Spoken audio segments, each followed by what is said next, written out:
प्यारे मसीह भाई और बहनों, आप सभी को प्रभु यीशु मसीह में मैं आपको धन्यवाद करता हूँ, आपके लिए प्रार्थना करता हूँ और हम सभी परमेश्वर का भय और भक्ति में हम चलते जाए और उसके दी हुई वचन के अनुसार जिए और परमेश्वर के आज्ञा का पालन करें। वचन सुनाने का मतलब यही है कि उसका रात का सुसमाचार हर एक मसीह भाइयों के लिए ये एक बहुत ही बेशकीमती वक्त और सुनाने का अवसर परमेश्वर ने हमें दिया है, हमें चुना है और ये बहुतायत प्रयत्न करना हमारा काम है। प्रभु आप सभी लोगों को आशीष से भर दे और अपनी ज्ञान और बुद्धि और पवित्र आत्मा का सामर्थ्य से हम सभी को भरे और हम सभी वचन में बढ़ते चले जाए और सारी दुनिया में और जितने भी लोग हैं वे भी परमेश्वर के राज्य में प्रवेश पाए और अनंत जीवन पाए।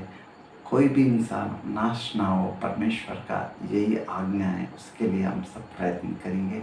आज का वचन है प्रियो, सकेत द्वार। लिखा है लूका रचित सुसमाचार 13वां अध्याय और 23 से लेके हम पढ़ेंगे, 23 से लेके 25 तक पढ़ेंगे। लिखा है यहाँ, तो किसी ने उससे पूछा, हे प्रभु, क्या उद्धार पाने वाले तोड़े हैं? उसने उनसे कहा, सकेत द्वार से प्रवेश करने का यत्न करो, क्योंकि मैं तुमसे कहता हूँ कि बहुत से प्रवेश करना चाहेंगे और ना कर सकेंगे। जब घर का स्वामी उठकर द्वार बंद कर चुका हो और तुम बाहर खड़े हुए द्वार खटखटा कर कहने लगे, हे प्रभु, हमारे लिए खोल दे, और वह उत्तर दे, मैं तुम्हें नहीं जानता, तुम कहाँ के हो। प्यारे भाई और बहनों, ये मार्ग के लिए हमको प्रयत्न करना है, वो मार्ग ढूंढना है हमको। वो मार्ग ही सत्य है और सत्य आपको स्वतंत्र करेगा, ये यीशु मसीह ने हमको कहा। आज हम देखते हैं मित्रों, आज हमारी जो आत्मिक यात्रा जो शुरू हुई है, यहाँ पर हम देखते हैं कि परमेश्वर का वचन कहता है कि तुम आत्मा से चलाए चलो, हमको आत्मा से चलना है। तो इसीलिए आज ये मार्ग ऐसा मार्ग है कि बहुत सारे लोग इस मार्ग का प्रवेश करने के लिए कोशिश करेंगे, ऐसा यीशु मसीह बता रहे हैं। ये कहाँ से शुरू होता है? देखिए, आज परमेश्वर के वचन, ये मार्ग जो मार्ग है ये बहुत ही कठिन है और बहुत ही बैलेंस से हमको चलना पड़ता है इस मार्ग पर। आत्मा ऐसा ही होता है, वचन ऐसा ही होता है। वचन सच्चाई है, सच्चाई कड़वी होती है और सच्चाई कष्ट भी होती है, मगर उसका प्रतिफल बहुत मीठा होता है, अनंत काल का प्रतिफल रहता है। ये कोई हम क्या बोलते हैं, हम 30 दिन हम नौकरी करने के बाद हम 1 दिन पेमेंट देते, फिर नौकरी करना पड़ता है, ये ऐसी नहीं है। ये जो है अनंत काल के लिए मीठा ये है, फल है। इसके लिए परमेश्वर हमको कहते हैं। तब चलते शुरू करते हैं। हमने पहला मैंने एक अपलोड किया था कि वो सरल मार्ग, शॉर्टकट मार्ग और चौड़ा दरवाज़ा और चौड़ा मार्ग के बारे में दिया था। आज हम सेकेंडरी हम देखेंगे कि ये सकेत फाटक। तो ये सकेत फाटक आपको एक उदाहरण के तौर पर मैं रखना चाहता हूँ आपके सामने।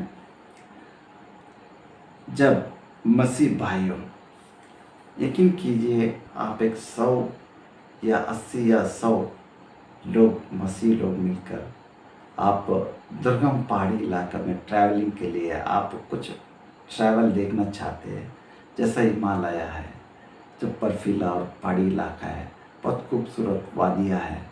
अगर उस वादियों में आपको जाना होता है तो आप क्या करते हैं, सोचते हैं? आप जब जाने का वक्त आता है तो आप पहले सोचते हैं कि हम जाने के लिए कौन सा बस का इंतज़ाम करेंगे। अब बस का क्वालिटी कैसी होनी चाहिए, या उसके पुर्जे कैसे हैं, उसके इंजन कैसा है, उसका गियरबॉक्स कैसा है, उसके ब्रेक सिस्टम क्या है, और उसका टायर वगैरह कैसे है, तो सही है या नहीं है। तो आप तो उसके लिए तो बराबर उसके लिए आप सोचेंगे, उसके बारे में समझेंगे। ये अगर बस अगर सही है, अगर बस कंडीशन है, तो ज़रूर हम जो मंजिल को जाना चाहते हैं उस मंजिल को जाकर फिर अपने मंजिल को रिटर्न आ जाएंगे देखकर। तो ये एक है।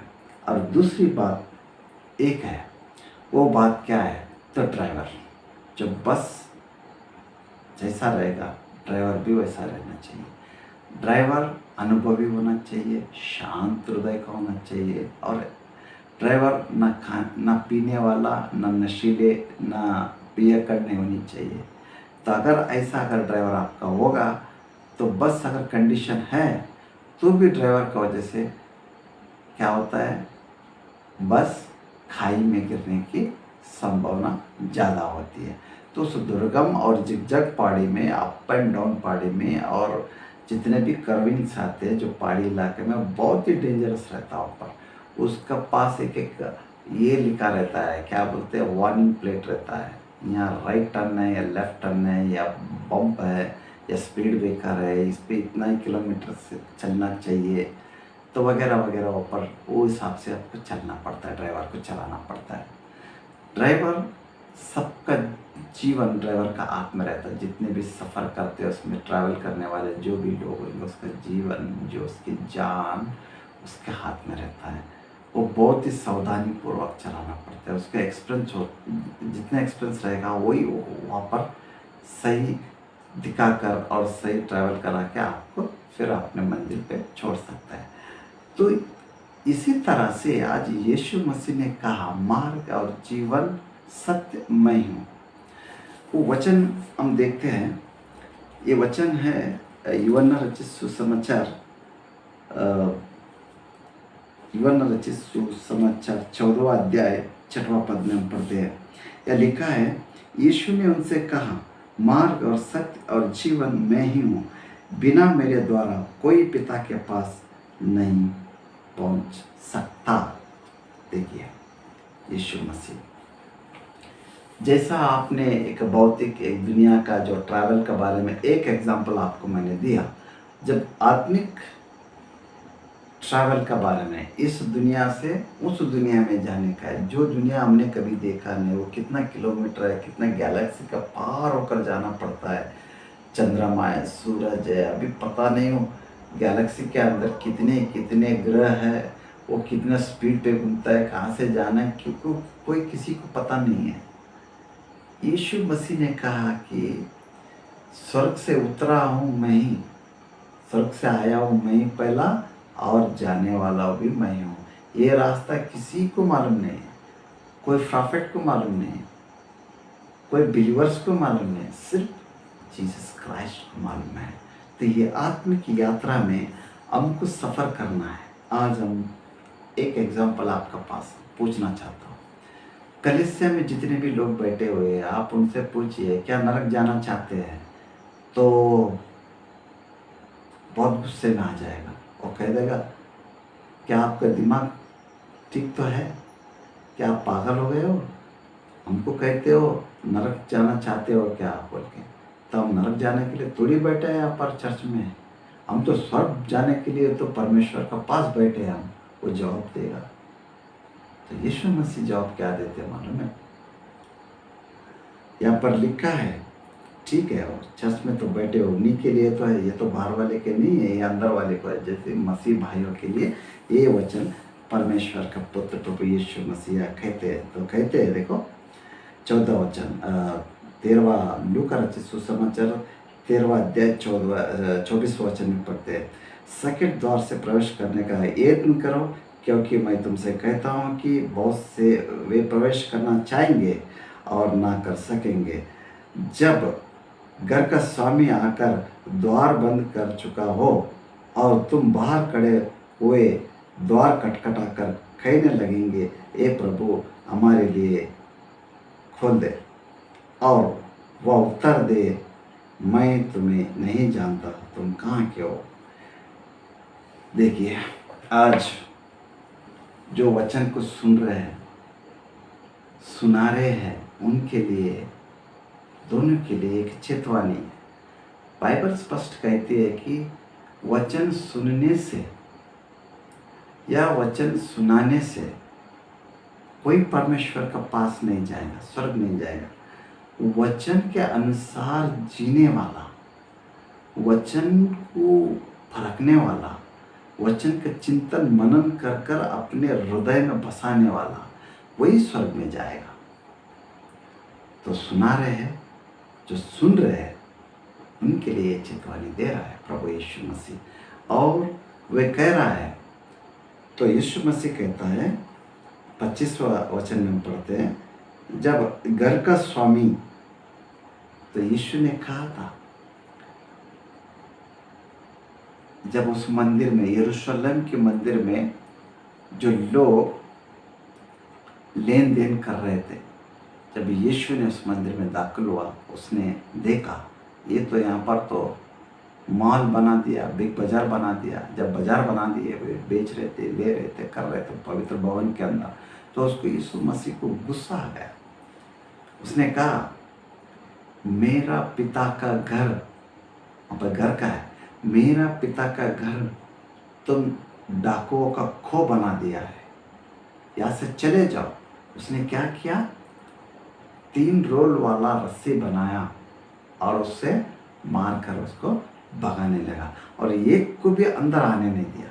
लिखा है यूहन्ना रचित सुसमाचार, उसकी 2 आयत में वो बात लिखी है। आपको अगर याद हुआ तो मैं खोल कर बता सकता हूँ, क्योंकि वक्त की कमी का ये होता है। अगर हम डिटेल से आपको बताना चाहूँगा तो वक्त ज़्यादा लग जाता है। इसके लिए, वक्त बचाने के लिए हम इसको ये करते रहते हैं, तो वक्त की कमी, ठीक है।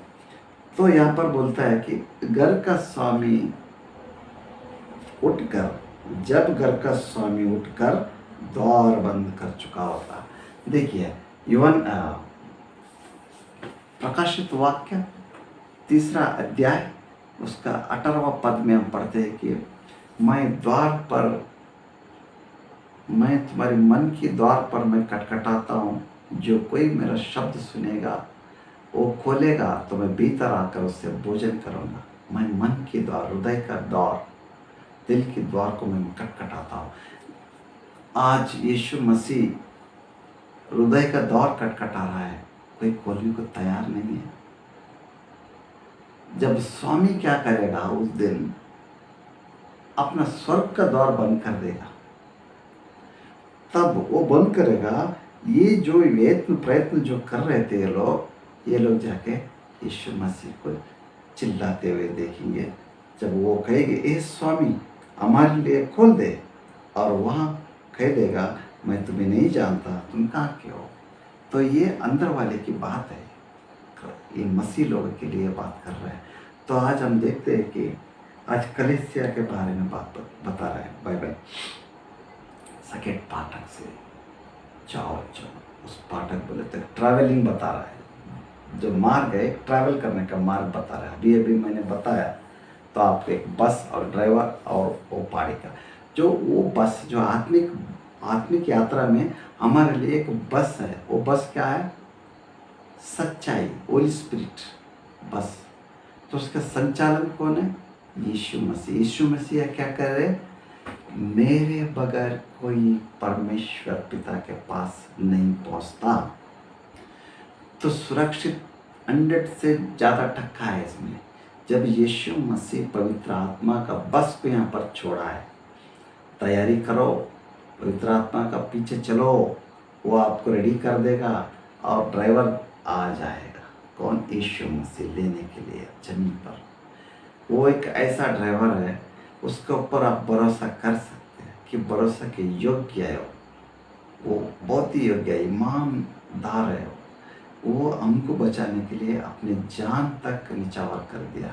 और वो पुकार रहा है कि मैं तुम्हारे लिए मैं इस पृथ्वी पर आया हूँ, क्योंकि पिता ने मुझे भेजा है, आप लोगों को स्वर्ग में ले जाने के लिए आया हूँ। आप तैयार हैं? तो सच्चाई को जाने बगैर तो नहीं जा सकते स्वर्ग में। सच्चाई को जानो और सच्चाई तुमको आज़ाद कर देगा। सच्चाई को जानो और तुम जीवन पाएंगे।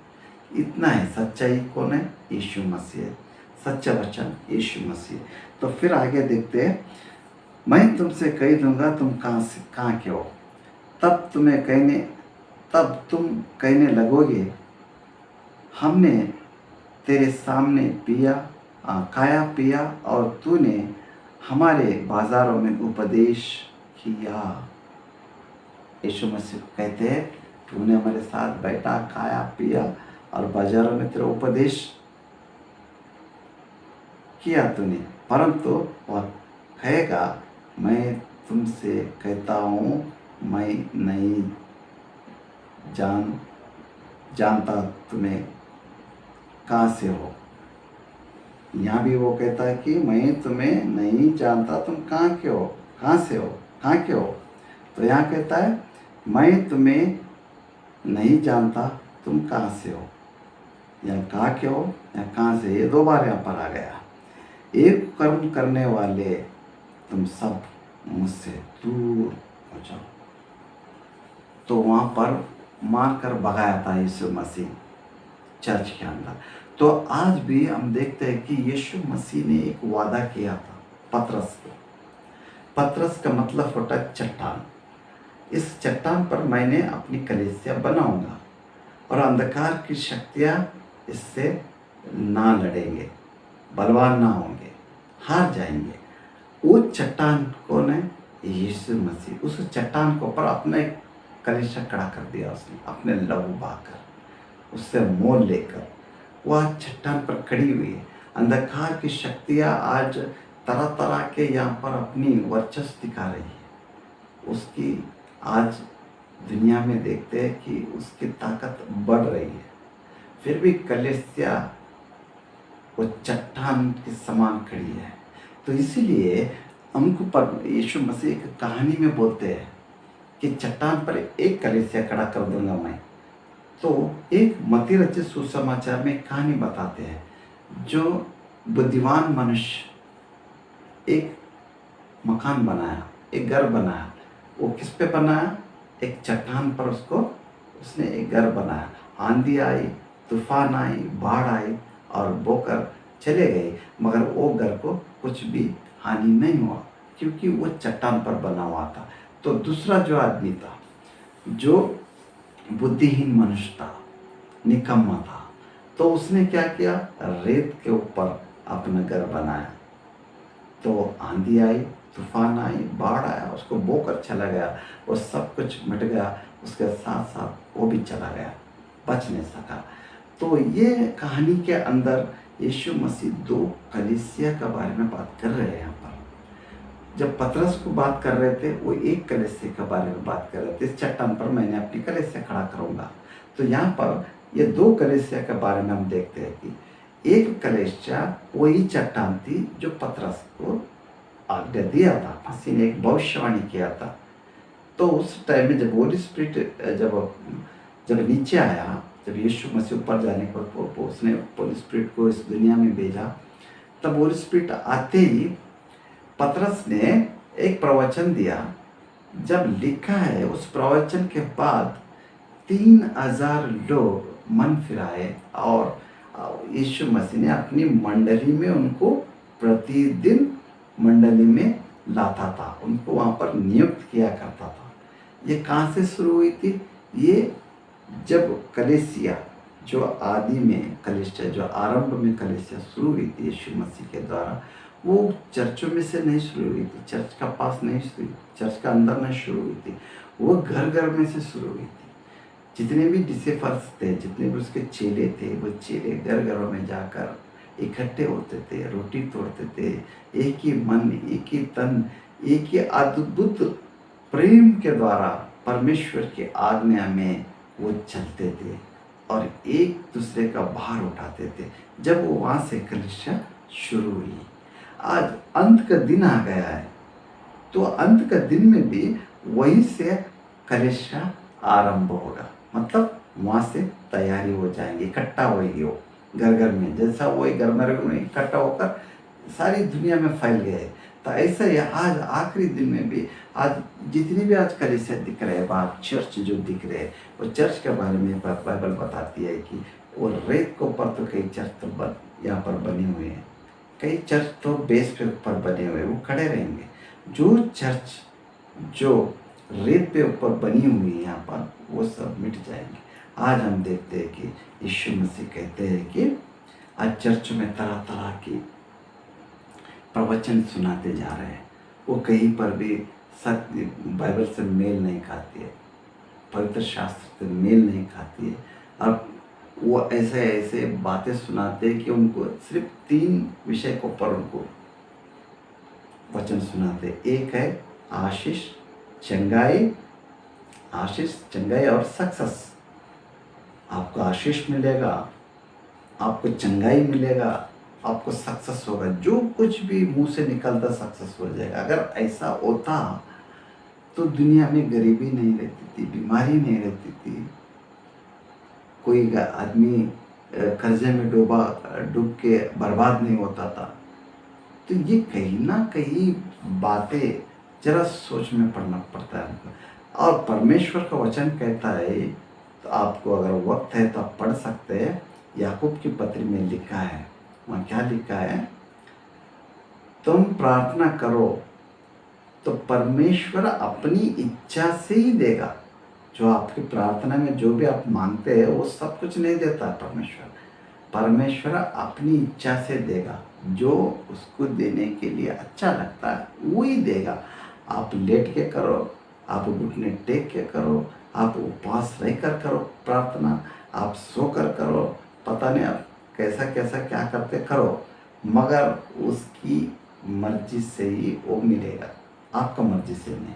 तो बहुत है तो लोग क्या होते मालूम है, आज आशीष, चंगाई, सक्सेस के बारे में जो सुन कर इंसान क्या होगा मालूम है, वो परमेश्वर से सिर्फ मांगना ही चाहता है, कुछ परमेश्वर को देना नहीं चाहता है। परमेश्वर आपसे कुछ मांग रहा है, आप दिन भर परमेश्वर को मांगते हो, आशीष दे, चंगाई दे, सक्सेस दे।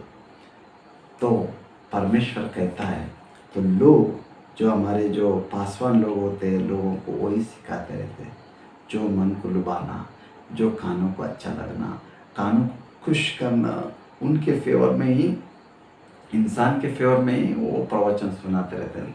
उनको ना ही पाप का बारे में सुनाएंगे, ना दंड के बारे में, न परमेश्वर के न्याय के बारे में, या अग्नि नरक का बारे में सुनाएंगे, कुछ नहीं सुनाएंगे।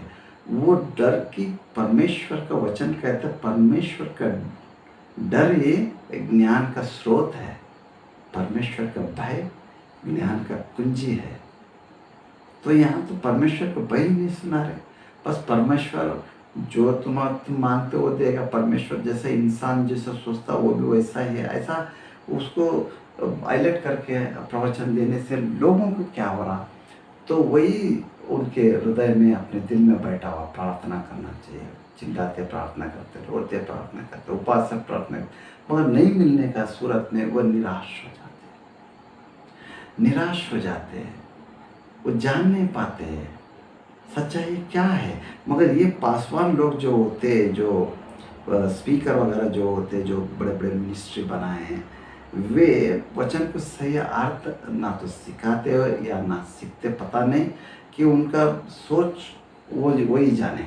और दिखता तो एक है, इसको परमेश्वर को वचन से कोई लेन देन नहीं रहता है। आज हम देखते बड़े बड़े मिनिस्ट्री है जिनके पास सैकड़ों लोग रहते हैं, उनके चर्च में आने वाले फॉलोअर्स होते हैं। तो नीचे जब वो यूट्यूब वगैरह आप व्हाट्सएप में आप देखेंगे तो नीचे से ऑफरिंग का चलता रहता, ब्रेकिंग न्यूज़ चलते रहता है, नीचे ऊपर प्रवचन देते रहते हैं, नीचे वो ब्रेकिंग न्यूज़ चलते रहता। ऑफ़र ऑफ़र देना है तो फलाना फलाना अकाउंट नंबर में, ये बैंक में, वो बैंक में, और गूगल पे, ये जो जितने भी पेज आ गए उसमें आप दे सकते चंदा। ये इनका धंधा वैसा चलता रहता। तो उनके लिए परमेश्वर कहता है, क्या कहते हैं, लू का रचित सुसमाचार 13वां अध्याय उसके 27 के पद में हम पढ़ते हैं, परंतु वह कहेगा, मैं तुमसे कहता हूँ, मैं नहीं जानता तुम कहाँ के हो, एक कर्म करने वाले तुम सब मुझसे दूर हो जाओ। आखिरकार ये है कौन ये लोग? ये तो बाहर वाले तो नहीं है, ये तो बाइबल तो अपने अंदर वाले को बता, मसीह भाइयों के लिए, मसीह लोगों के लिए बोल रहे हो। तो वही आप बोल रहे हैं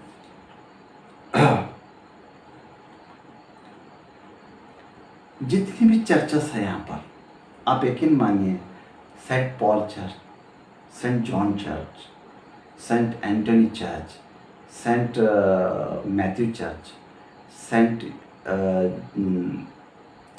Thomas Church, Saint Timothy Church, Saint पता नहीं अब क्या क्या लिखते हैं, तो सेंट मेमोरियल चर्च, मेमोरियल भी होता है जो मरा हुआ इंसान का भी, तो उसका इससे वो चर्च बना रहे। मैंने बहुत चर्चों को देखा है। एक हमारे पास एक इंसान था, वो गुजर गया, उसका नाम से एक चर्च बना दिया, उसका नाम था तिमोथी मेमोरियल चर्च। देखिए, अगर पौलुस उसके चेले अगर यहाँ होते तो हम पूछते, आपने तो एक कलीसिया का वादा किया था हमारे गुरु प्रभु यीशु मसीह, तो इतनी सारी कलीसिया है इर्द गिर्द जो आज जो भरे पड़े हुए हैं, ये कौन सा प्रोफेसी था? ये बोले तो वो अगर पौलुस वगैरह वो होते तो वो देख कर कह देते थे कि ये पता नहीं ये कहाँ से आ गए।